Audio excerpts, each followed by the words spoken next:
እንቀጥላለን ተመልካቾቻችን። አሁን ደግሞ ሰዓቱ የዶት ስትሪም መረጃዎችን የምንከታተልበት ነው። ለዚህ ደግሞ ባልደረባችን አፎሚያ ክበበው እየጠበቀች ነው። አፎሚያ መቀጠል ይቻላል። አመሰግናለሁ። መግቢያችን ላይ ያነሳቸውን የማህበራዊ ትስስር ገጽ ላይ የተገኙ መረጃዎች በስፋት የምንመለከትበት ሰዓት ላይ እንገኛለን።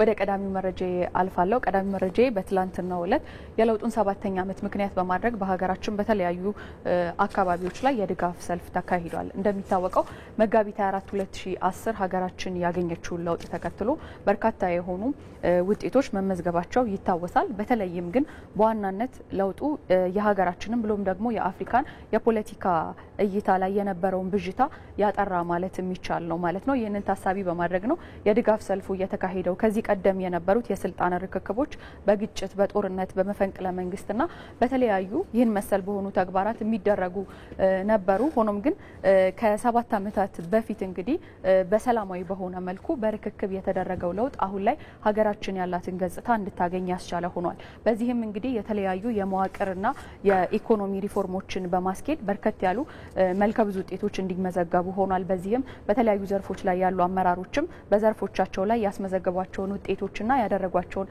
ማሻሻያዎች የሚያመላክቱ መግለጫዎችንም ሲያደርሱ ነበር። በትላንትናው ዕለት ይህን የተመለከትንበት ልጥፍ ነበር ማለት ነው። በርካቶችም ሲያጋሩት የነበረ በተለይም ደግሞ ቀደም ሲል ያነሳሁትን ሰላማዊ የሆነ የስልጣን ርክክብ ላይ ሀሳባቸውን ሲሰጡበት የነበረ ነው።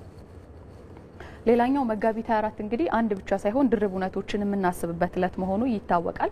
የአባይ ግድብም ወይም ደግሞ የታላቁ የኢትዮጵያ ህዳሴ ግድብ የመሰረተ ድንጋይ የተቀመጠበትም እለት ነው። እንደሚታወቀው ከዚህ ቀደም ሀገራችንን የመሩ የተለያዩ መሪዎች የአባይ ግድብን ለመገደብ ቢያስቡም ነገር ግን ካለን የኢኮኖሚ ሁኔታ ያንን ማድረግ እንዳልቻሉ ይታወቃል። በተለይም ደግሞ ኃይለስላሴም እንደ አደራ ወይም ደግሞ ትንቢት የመሰለ አንድ መልእክትን አስቀምጠዋል። እኛ አባይ ግድብን እንገድብንን አንችልም፣ የኢኮኖሚ አቅሙ የለንም።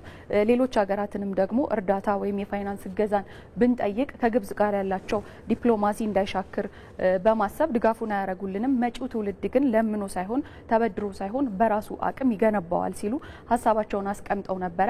እኛም እንግዲህ ይህንን ተግባራዊ በማድረግ የዘመናችን አድዋ በሚባል መልኩ አሻራችንን ያኖርንበት ትላንትና ደግሞ የመሰረተ ድንጋዩ የተቀመጠበትን 14ኛ ዓመት አስበናል። ሁልጊዜ እንደሚባለው የግድቡ ተሳትፎ ላይ በማህፀን ውስጥ ካለ ጽንስና በህይወት ከሌለ ኢትዮጵያዊ ውጪ በሀገርም በሀገር ውጪ ያሉ መላው ኢትዮጵያውያን የተሳተፉበት ከተማሪ እስከ ሰራተኛ ከዝቅተኛ እስከ ከፍተኛ ገቢ ያላቸው ኢትዮጵያውያን አሻራቸውን ያኖሩበት ነውና ያው ከቀናት በፊትም በነበረ ስብሰባ ላይ ጠቅላይ ሚኒስትር አብይ አህመድ እንዳመላከቱት የመጪው ዓመት መግቢያ ላይ ሪባኑን ቆርጠን ወደ ስራ እንደሚገባም አመላክተዋል። ይህ ደግሞ መልከ ብዙ ጥቅሞችን ያስገኝልናል። የኢኮኖሚ የቱሪዝም ለክልሉ የኢኮኖሚ መነቃቃትን ከዚህ በተጨማሪ ግን 60 ሚሊዮን በላይ የሚሆኑ ዜጎቻችን ደግሞ በኤሌክትሪክ ችግር ምክንያት በጨለማ ውስጥ ይገኛሉና የነሱን ችግር መፍታት በራሱ የህሊና ረፍትን የሚሰጥ ነው ሲሉ በርካቶች አስተያየታቸውን ሲሰጡበት የነበረው ልጥፋችን ነው። ወደ ተከታዩ መረጃ አልፋለሁ። ሰኒ በጉጉት ስጠብቂው እንደነበር ተስፋ አለኝ። ያው ከወደ ቻይና እንግዲህ አንድ ሼፍ ሌላ ጊዜ ምግቦች ውስጥ ቅመምን በመጨመር ለማጣፈጥ ነው የምንሞክረው። ሼፉ ግን ያው ከተለያዩ ቅመሞች አንድ ምግብ ነው የሰራው።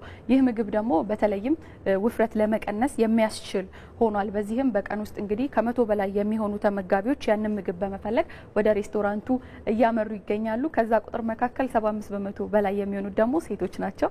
ያው እዚህ ሀገር ያሉ ቻይና እንትኖች አልደመሩ እሱን አጣርቼ እመጣለሁ በቀጣይ። ያው ሴቶች ወደዛ እያመሩ በተለይም ደግሞ የሰውነት የክብደት መጠናቸው እንዳይጨምር በማሰብ ይሄ ሌት ስናክ ወይም ከከሰዓት አካባቢ የሚበሉ ምግቦች ቶሎ ስለማይፈጩ ወይም ደግሞ ክብደት ለማስጨመር ከፍተኛ የሆነ አስተዋጽኦ አላቸው የሚል እምነት ስላለ ይህ ግን ካሎሪው ዝቅተኛ በመሆኑ ይህንን ምግብ ፈልገው ወደ ሬስቶራንቱ የሚያቀኑ ሰዎች በርከት ብለዋል ተብሏል። ያው ይህ ምግብ በዋናነት ተመጋቢ ሆነው የሄዱ ሰዎች በአጋሩት ተንቀሳቃሽ ምስል ምክንያት ከ600 ሺህ በላይ ተመልካቾችን አግኝቶ በዓለም አቀፍ ደረጃ ያነጋገረ ሆኗል ማለት ነው።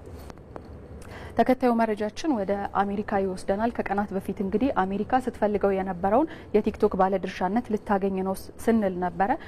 ያው ባለቀው በመጨረሻ ሰዓት ግን አማዞን የተባለው ግዙፉ የዓለማችን ድርጅት ቲክቶክን መግዛት እንደሚፈልግ ወይም ደግሞ በጨረታ ሊሳተፍ የራሱን የሆነ መጠን አቅርቧል ማለት ነው። በዚህም ከሌሎች በጨረታው ከሚሳተፉ ድርጅቶች የተሻለ እድል አለው ተብሎ የተለያዩ መላምቶች እየተቀመጡ ነው። ለዚህም ደግሞ ቀዳሚ የሚሆነው ከዚህ ቀደም ወይም ደግሞ ከስምምነቱ በፊት ባሉት ጊዜያቶች ውስጥ ቲክቶክና አማዞን ወይም አማዞን በቲክቶክ መተግበሪያ ላይ ምርቶቹን ለመሸጥ ይጠቀም ነበረ።